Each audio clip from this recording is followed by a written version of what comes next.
Alors, un simple mot d'introduction. Je suis étonné du titre donné à cette séance, le soubassement économique, parce que c'est comme si l'économie était forcément un soubassement. Ça nous rappelle les trois instances du camarade du lycée du Parc de Lyon, Althusser, c'est-à-dire que les trois instances, c'est comme les facultés de lettres, droit et sciences économiques, hein. C'est un découpage merveilleux, mais très académique, qui fait dire que l'économie est le soubassement. C'est une incompréhension, on pourrait presque dire, de matérialisme économiste, mais ça n'a rien à voir avec le marxisme. Donc, la question profonde, je regrette par exemple que quelqu'un comme André Nouchy ne soit pas là, c'est en quelque sorte le soubassement de la colonisation et le soubassement du rapport colonial. C'est ça la question de fond. Bon, et que l'on peut traiter dans ces différentes phases et dans ce redéploiement, ces recompositions et sa grande difficulté de sortie qui s'est faite par une guerre radicale dont les raisons ne sont pas directement économiques, dont les raisons sont la difficulté de sortir d'un rapport colonial, d'autant plus que ce rapport colonial n'appartient pas seulement à l'économie, il appartient à l'approbation de l'idéologie nationale française qui doit être violentée en quelque sorte pour que l'Algérie soit indépendante. Alors, première remarque que je fais à titre des vieux débats d'économie autour du mode de production capitaliste, autour de l'impérialisme, puisque à moindre titre pour chacun de vous, mais on est un peu des vétérans. Donc, il y a eu cette grande discussion. Et cette grande discussion, je la retrouve dans le titre de la communication du Berbonin, puisqu'il met en avant à la fois le mot impérial et le mot impérialiste. Bon. Et alors, pour faire énorme, il me semble que ce qu'il faut étudier, c'est la forme nationale française du capitalisme d'État français. Capitalisme d'État, ça veut dire que le capitalisme s'articule au groupe économique français. C'est cette articulation qui permet de définir comme capitaliste d'État. Et ce capitalisme d'État agit dans un domaine réservé qu'est l'Empire. C'est un domaine réservé. C'est encore un domaine réservé, même à l'Élysée aujourd'hui, hein. Donc, dans ce domaine réservé, évidemment, les grands groupes économiques sont tentés par le redéploiement ou par la nécessité de se situer à une autre échelle, donc à une échelle mondiale. Donc, ils sont tentés ils sont en porte-à-faux par rapport à la colonisation proprement dit, et ils sont en instance de redéploiement impérialiste, si on emploie le mot. Mais dans le monde qui n'est pas soumis au protectionnisme colonial. Alors, quand je dis cela, je répète ce que Hartmut Elsennens, par exemple, a montré dans sa thèse.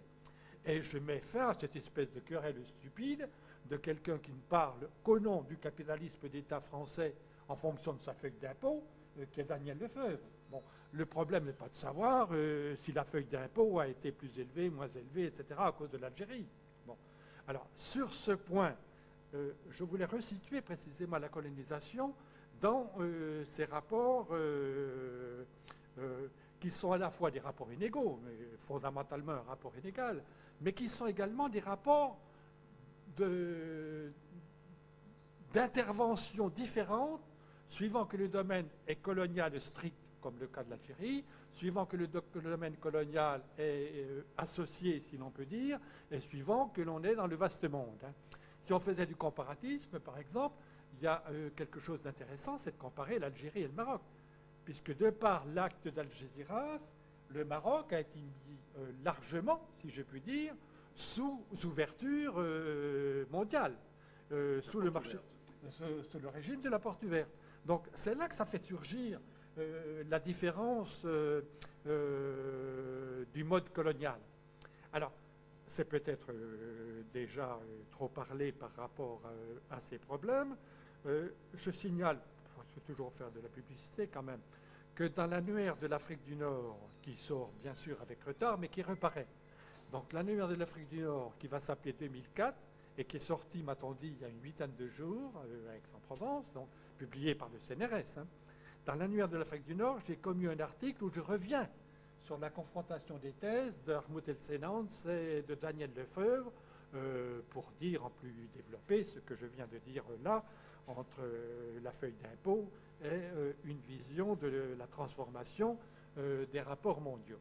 Alors, ce qui est important, y compris par rapport à Daniel Lefebvre, est ce titre absolument poujadiste qui s'appelle « Chère Algérie », qui veut dire l'Algérie qui a coûté cher aux contribuables français. Bon. Nous allons avoir l'intervention sur la question que j'ai évoquée, je m'excuse un petit peu, sur la question que je vais évoquer, c'est le débat dans lequel votre intervention s'insère. À partir des groupes bancaires, on va retrouver les problèmes que je viens d'évoquer avec l'intervention du Berbonnet.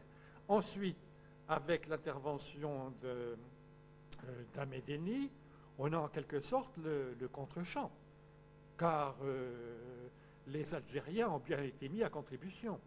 Donc, dans le rapport inégal, qui est même un rapport de discrimination qui fonde la colonisation, et intensivement en Algérie, les Algériens ont payé. Et les Algériens ont payé, et c'est cette contribution, en quelque sorte, que étudie Ahmed Henni. Alors, moi, j'ai toujours été étonné que dans les travaux sur la destruction de la société algérienne et la paupérisation et l'œuvre économique, si l'on peut dire, de la colonisation, de destruction d'une économie qui n'était pas monétarisée, qui n'était pas financiarisée, etc. Dans cette destruction, on a les travaux, la plupart des travaux, à 90%, portent sur l'occupation des terres, la prise des terres et la destruction par la propriété terrienne. Bon. Or, il est évident que les impôts, la pression fiscale a été l'autre voie de destruction de la société colonisée. Et c'est heureux que l'on ait des interventions pour nous le rappeler. Et c'est une voie très importante, parce que cette voie-là joue même quand il n'y a pas appropriation des terres par la colonisation. Il y a toujours appropriation des terres par la colonisation parce que l'État a confisqué, même sans installer forcément des domaines coloniaux. Mais dans les régions les plus denses d'Algérie, il n'y a pas forcément une présence coloniale sur fond de terre très forte. Mais il y a une destruction de la société. Il suffit de penser à la Kabylie, aux Aurès ou aux grands lieux de concentration de la société algérienne pour voir que là, en quelque sorte, le travail a été accompli par le prélèvement fiscal sous ses différentes formes. Alors je crois que c'est très important de revenir sur cet aspect. Et alors, Ahmed Henni donne un sens politique. Il y a une thèse politique derrière son intervention, c'est que c'est précisément cette paupérisation qui explique que dans le mouvement national, on retrouve difficilement, les notabilités vont se trouver en partie disqualifiées, la bourgeoisie moyenne va être en difficulté, et il va y avoir donc une expression majeure du mouvement national sous la forme qu'on appelle plébéienne, qu'on appelle sous-prolétaire, qu'on appelle etc. Donc c'est pour soutenir une thèse politique que Ahmed Henni fait son étude.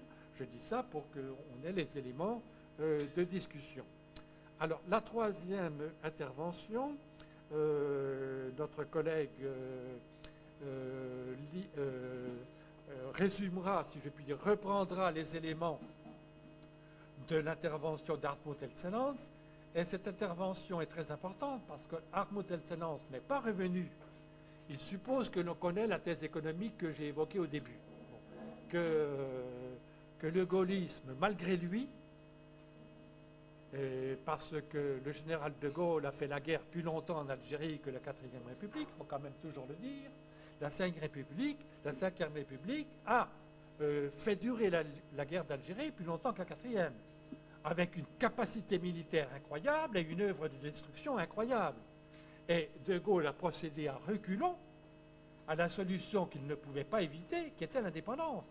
Et De Gaulle, comme tous les gens qui sont conscients de l'histoire, pouvait penser que l'indépendance était inévitable, peut-être, mais il a tout fait pour ne pas y arriver. Et il a tout fait pour ne pas y arriver, pour des considérations précisément que rappelle la communication d'Harput-Elseland.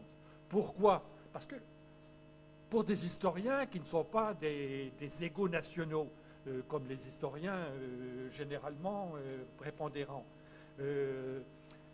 l'indépendance de l'Algérie est un phénomène normal dans l'histoire générale. On ne voit pas pourquoi l'Algérie ne serait pas indépendante. L'exception, c'est qu'il a fallu 8 ans de guerre pour que l'Algérie soit indépendante. Donc c'est ce qu'il faut expliquer. C'est, si j'ai pu dire, cette guerre infernale qu'il faut expliquer, et non pas le processus historique tout à fait banal qui est l'indépendance et les mouvements de libération des pays colonisés. Et donc Harput-Elseland revient sur ce sujet, puisqu'il prend à bras-le-corps cette question.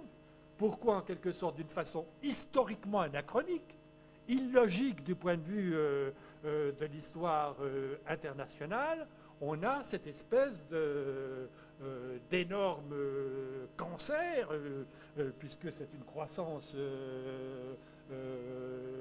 surfaite, quasiment pathologique, qui est la durée et la violence de la guerre algérienne. Alors, bien sûr, c'est ces éléments que nous aurons à discuter tout à l'heure. Je m'excuse d'avoir fait cette mise en place, puisque c'est un petit peu pour préparer nos discussions, mais c'est quand même aux auteurs de communication de poser les questions. À vous.